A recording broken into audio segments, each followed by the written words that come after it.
আজ আমি আপনাদের এমন একটি গাছের সন্ধান দেবো, যেটাকে আপনারা সচরাচর পথের ধারে দেখে থাকবেন। অনেকে এই গাছ সম্পর্কে ধারণা তেমন রাখেন না।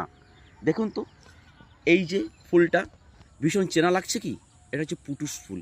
আবার একে বনমরিচ এই নামেও ডাকা হয়ে থাকে। আবার একে ভূত ভৈরবী এই কথা বলা হয়ে থাকে। আমি এ প্রসঙ্গে বলবো একে বনমরিচ কেন বলা হয়। দেখুন তো, অনেকটা গোলমরিচের মতো কি না?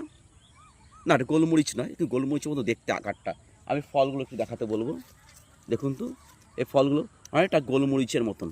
তবে এই বিষয়ে আমি একটু বলে রাখি, এই গাছটি আগাছা হলেও এর কিন্তু ভেষজ গুণ অনেক।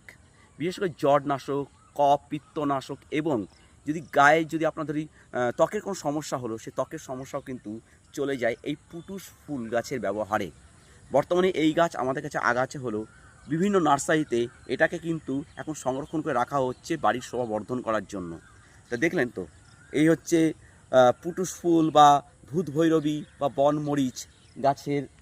এখন বর্তমানে ফুলটা অনেক কমে গেছে, কদিন আগে অনেক ফুল হয়েছিল, এখন ফল ধরতে শুরু করেছে।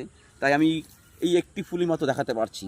সারা গাছ ফুল ভরে থাকে এবং অসম্ভব সুন্দর একটা গন্ধ, মন মতো একটা গন্ধে সারা গাছ ছেয়ে থাকে। অসম্ভব গন্ধ, এবং এই বীজেরও কিন্তু অসম্ভব গন্ধ। ধন্যবাদ, ভালো থাকবেন।